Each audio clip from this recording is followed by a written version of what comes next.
was at the church already, so we did that part first. I want to recognize Inez Dickens. Every story has a beginning and an end. And 16 years ago, my story began with Madam Dickens. You're going to probably see this happen again. 2008, Obama won. Young people were inspired. You just have Zoran Mandani when young people were inspired. You can see a lot of young people running, and I'm proud of that. And I want that to happen. I have no issue people running for office. I'm sure a young person might run against me, and to me, it's democracy. Let the best person win. 16 years ago, I got my first tough political lesson from Ms. Dickens, which she kicked my butt in 2009 primary. But I learned valuable lessons. All defeats aren't necessarily a loss. And the reality was, I wasn't ready. Being a city council person, an assembly member, a city senate, you can have great ideas, but if you don't have actual facilitated skill sets that can allow you to be an effective leader and legislator, you can't do the job. You might have great ideas. And there's some young people, some amazing ideas, or young or older. But if you can't bring those ideas to the table and how to make them practical, use common sense to get them to work, it doesn't matter. And what happens if you have these great ideas, but you don't create any real results, you create tremendous disappointment. And so what happened after I lost, I ran a campaign in Miami, Florida right after that, and then I worked at the Police Athletic League in East New York, so I got an understanding of how funding for our nonprofits worked in one of our hardest hit sections in East New York. Then I went to law school, right? And now being a lawyer, that gave me another fundamental understanding of how to write legislation, how legislation writes. Because you might have this great idea, but it might be unconstitutional. It might go against regulations or a law that might already exist. And now as a lawyer and having that experience in corporate legal experience has allowed me to be a more effective legislator. She mentioned real estate. Prior I had construction experience, but afterwards I was on the board of HCCI, Harlem Congregation Community Improvement. Then I was on the board of Mid-Bronx Desperados in the Bronx. So now I have this fundamental understanding of how affordable housing works. And it's not simple. As she said, she used commercial real estate to underwrite the residential because the days of $500 rent, let's just be honest, is gone. I hate to say it like that. So we have to figure out other ways to finance the real estate, how to restructure those complicated things. With all of that said, that all also impacts our veterans. Veterans, my father served from 1960 to 1963. We already mentioned Congressman Rangel, who served honorably in the Korean War. David Dinkins was probably the proudest Marine you could ever meet. There was no prouder Marine than the Honorable Mayor David Dinkins. That man was Marine through and through. So I always was taught to respect my veterans. 65% of our veterans are doing extremely well. And we have, fortunately, someone from the State Veterans Services here, but 35% of our veterans are struggling. And so on September 30th with NAN and with my church and a couple others, some here or there, we did a rally to end veteran poverty. Currently, right now, we spend $55 per veteran. There's 650,000 veterans throughout the state, 150,000 in New York City. We spend about $54 per veteran in aggregate. My hope, I'm asking the governor for $20 million additional dollars to raise that to about $74, $75 per veteran. And as Madam Dickens knows, asking the governor for $20 million is not easy, so you have to build a coalition. So I'm working with the chair of Veteran Services, Steve Stern, obviously Speaker Hasty, who is one of the most honorable men that you can work for, and I'm glad to have him call him my speaker.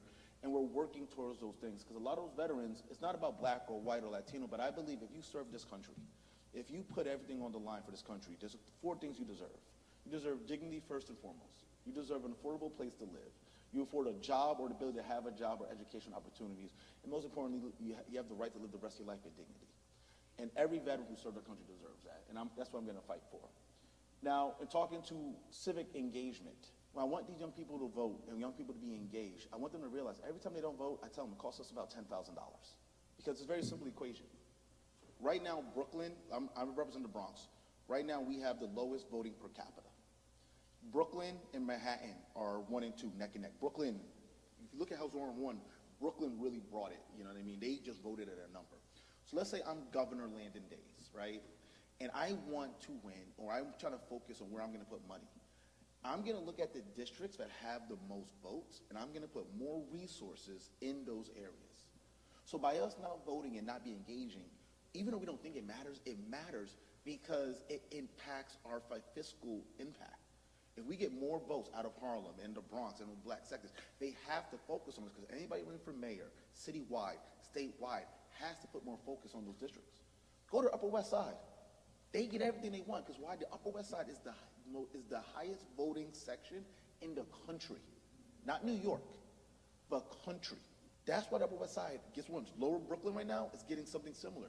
Because if you're the mayor, if you're the governor, you don't want to create enemies in those areas because they vote at such a high density. You have to listen to them. And so what happens is it's a pie, right? It's finite. So they get a bigger piece of the pie, we get less because they understand how the political structure works. They put their money where their mouth is. They know how to focus, unite, and make those arguments. Another thing that goes down to what she mentioned on the infrastructure, judicial delegates are also based on how many people vote in governor elections. So that means certain parts of Manhattan have more say on judges in Manhattan County, New York County, Bronx County, because of how many people vote. And those sections go to the Upper West Side, Upper East Side, because they vote more than we do uptown. So those are your judges. And I passed a bill that expanded the number of civil court judges by 28, including 3 in Manhattan, 3 in the Bronx. And that impacts, especially in family court, because how many of our kids are in those systems, dealing with ACS, OCFS, and all of those things, right? So going back to the bill, on the legislative side in the Assembly, there's 2 houses, the Assembly and the State Senate. The Senate is the upper house, we're the lower house. We're the People's House, there's more members in the Assembly. When you write a bill, it has to age for 3 days, unless we get a letter of priority from the governor that can cure the aging process. After that, we have to debate the bill on public record, right?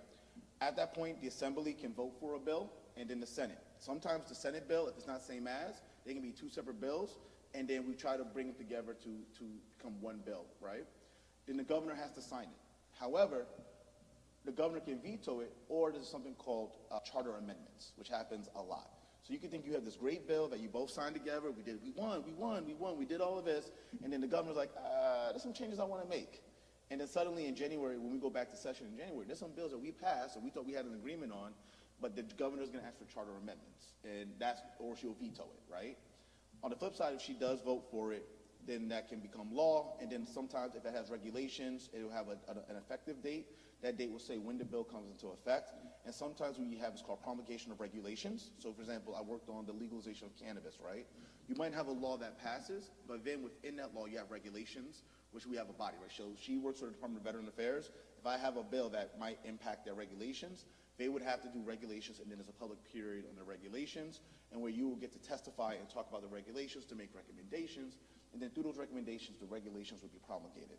And that's important because you have the legislation, which we all can think about, but the regulation side is equally, if not more important.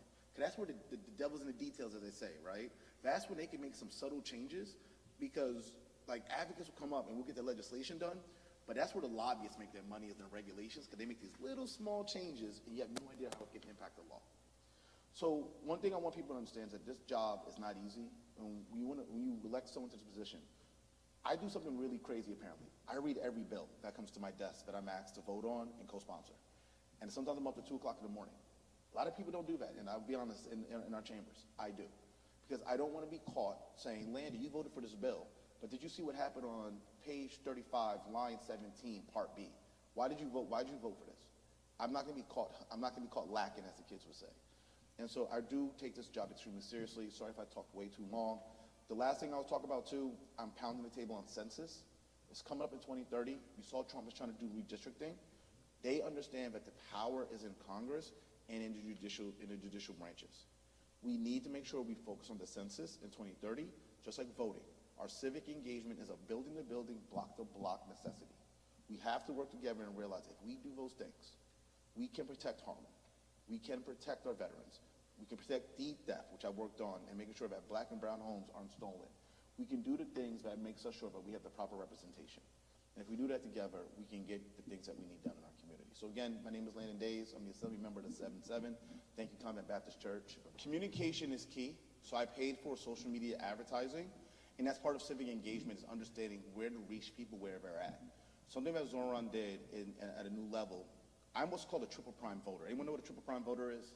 A triple prime voter means someone who basically votes in at least 3 primaries within the last 3 years, right? So what that means is you're a consistent voter.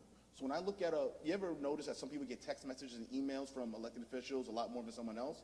I get text messages from everybody. Because when they look at my voting record, since I was 18, I've only missed 3 elections since I've been 18, I think. So they know that this guy votes, so we're gonna send stuff to that person. What Zoran did was he didn't go after triple primes. He knocked on doors on 0 and single primes, I mean, these are people who vote maybe just in presidential elections or don't vote at all, but they're registered, right? And he reached out. That took a lot, though. The organization, the amount of time that took was not easy. And it's painstakingly painful time to do it. But we needed to go back to old school, knocking doors, going into the community. So I'm in my district, I'm in NYCHA, I'm in River Park Towers. There's people in my district and other electors, they won't even go to River Park Towers. They're like, you go there? I'm like, yeah, I'm in there. I'll give you my information, Landon Dais, easy to find. But I wear my suit, so, you know, I try to represent myself in a way, and I try to be authentic, right? But we got to get back to really reaching people and pulling them out. And veterans are the same thing. I've learned with the veterans, they have this pride and at the same time this distrust of government. So I need to get them to believe again in an elected official. And I've seen that with Kevin Megan and some other veterans who've been in Commander Cortez, that I'm slowly building their faith again in some elected officials, because they see me meeting them where they're at. I just went to the Veterans Breakfast, you know, last week with my boys, with my kids. I wanted my kids to see it. So we need to meet people where they're at and not just expect them to show up just because, oh, I'm an elected official. A title is a title. It means nothing if you're not doing something with it. Thank you, ladies and gentlemen. Thank you.